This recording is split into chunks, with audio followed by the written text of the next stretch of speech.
I've been looking forward to all show long talking to Bobby Flay and learning some barbecue tips.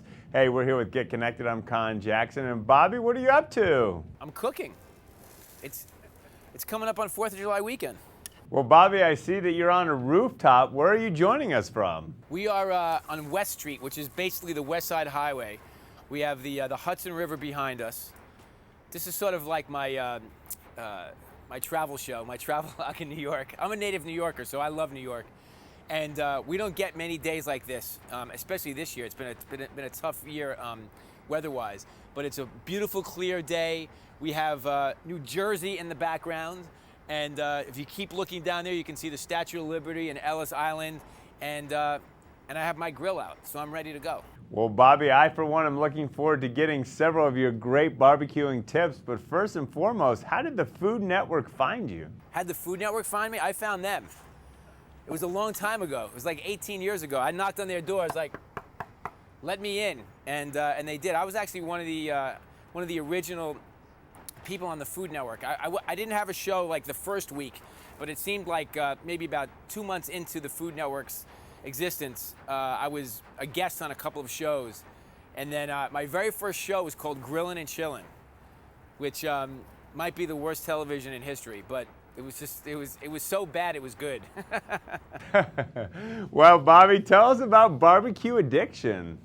Well, I mean, BBQ Addiction is sort of the next incarnation of my outdoor cooking show. You know, it started with Grillin' and Chillin', then I had Hot Off the Grill, then I had a show called Boy Meets Grill, then I had a show called Grill It, and now it's BBQ Addiction. To me, this is just sort of the culmination of everything, you know, fantastic that you can actually cook outdoors, whether it's on a grill or in a smoker, things that are cooked quickly, things that are cooked slowly. You know, it's just an amazing place to cook there, because BBQ Addiction, I'm just surrounded by a sea of not just grills, but, you know, cooking implements. Well, I guess if you're going to get addicted to something. Yeah, exactly. But you know, to me, it's aptly named because I'm completely addicted to barbecue, and I just love this time of the year. As you can probably tell, I'm pretty happy in this element. You know, it's outdoors. I'm working, but I'm not working that hard because I know that there's a meal in front of me. We have some rotisserie chicken here with a nice spice rub, and then I have some grilled corn on the cob. Then I'm going to put some a butter on. You know, corn and butter obviously go hand in hand, but my butter has some maple syrup, some garlic, and some smoked chilies in it, and I just melted it all into a pan, and I just brush it on the grilled corn, just like that. Yeah, it's good stuff. Well, Bobby, one thing's for sure, you make barbecuing look fun and easy, but if I wanted to show off my prowess on the grill, what would you suggest I cook? Well, I mean, the first thing you have to find out is, what the person that you're cooking for, what do they like to eat? Like, if they don't eat fish, and you start breaking out grilled tuna and grilled lobster, it's probably not going to be the best day of your life. So you need to do like a little bit of research, and I think making a couple of different things just to kind of put in the middle of the table to serve family style. I think that's the way to go, because grilling is actually a very casual way to entertain. And you want to sort of take the pressure off. You don't want to make meticulous little plates for everybody. You want to make a couple different things. So you definitely need some vegetables. So I think maybe this grilled corn that I was making today, maybe some asparagus on the grill. So you have some green vegetables. Then you have things like corn, or maybe you can make a grilled potato salad as well, with maybe like a southwestern dressing. And then you need to have some other proteins as well. Things like like I have a spice rub rotisserie chicken here. That is actually a good thing to cook because, as you can tell, this is slowly cooking, so it actually can get cooked ahead of time. So this way you don't have to worry about cooking while your guest is there. And I think that that's really key. You want to be able to talk to your guest while you're actually serving them food as well. Well, Bobby, those are certainly great tips. I want to turn back to the Food Network, but tell us about the brand new exciting season of the next Food Network star. Food Network Star, 7th season. They can't get enough of it. This year we started with 15 contestants, and there's actually somebody from Atlanta, Georgia, named Justin Bombs. Unfortunately, he got eliminated on Sunday, but he made a very, very good showing. He's a really good cook. He made actually one of my favorite dishes of the entire season, which was it was a squid steak, a calamari steak. It was really innovative, very delicious, and it showed that he had some very good cooking skills. I think he just got caught up with, worrying too much about, everything being perfect. It was sort of part of his personality was that, he needed everything to be sort of in the right place and everything needed to be perfect. And I just think if he kind of just let it hang a little bit, let it fly a little bit more, sort of freestyle, he could have gone a little bit further. But he was a very, very good competitor. Well, one thing's for sure, so many of us love watching the Food Network and its many shows. What is it like being part of that family? Well, the Food Network, I mean, the thing about the Food Network, as you call it, the Food Network family, is there's someone for everybody to watch. So some people like to, watch my shows. Some people like to watch people like Rachel Ray or Giada De Laurentiis. I mean, there's something for everybody on the Food Network, and we all sort of stay on our own lanes. We all have, a different cuisine that we like to cook or a different style of entertaining. And so I just feel like, and we all get along really well. I mean, we spend a lot of time together, shooting different shows or especially around the holidays. We do a lot of holiday specials where we're doing things together.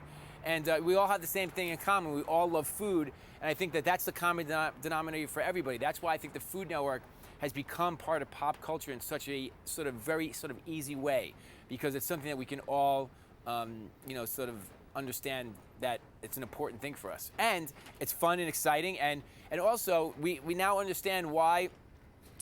We now understand, because of the Food Network, what's out there to cook, what's out there to eat.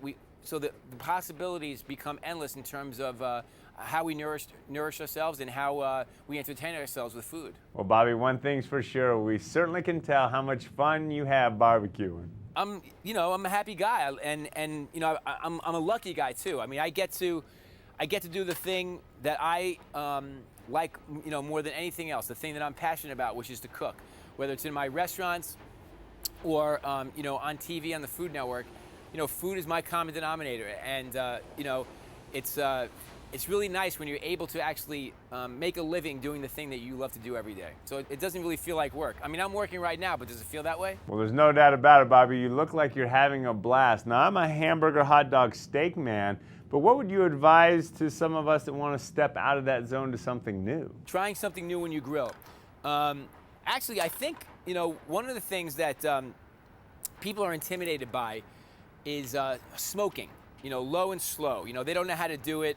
They think they need special equipment, but it's actually, fairly simple. So I'm going to give you, we have a couple minutes. I'm going to give you a quick, sort of a quick version on how to do it. You could use like a kettle grill, like a Weber. Like most people have a Weber or some kind of charcoal grill like that. It's very, very simple, and all you need to do is set up in your grill a place where there's some charcoal on one side, and that's where the direct heat would be. And then on the other side of the grill, you would put no charcoal, so it would be indirect heat or no heat. And then what you want to do is take some wood chips and soak them for at least a couple of hours so they really get waterlogged. And let's say you wanted to smoke some chicken. So you would brine the chicken sort of the night before in maybe a solution of water, salt, and sugar, and some spices if you wanted to, so that it gets nice and moist, because we're going to cook it really slowly. We don't want it to dry out.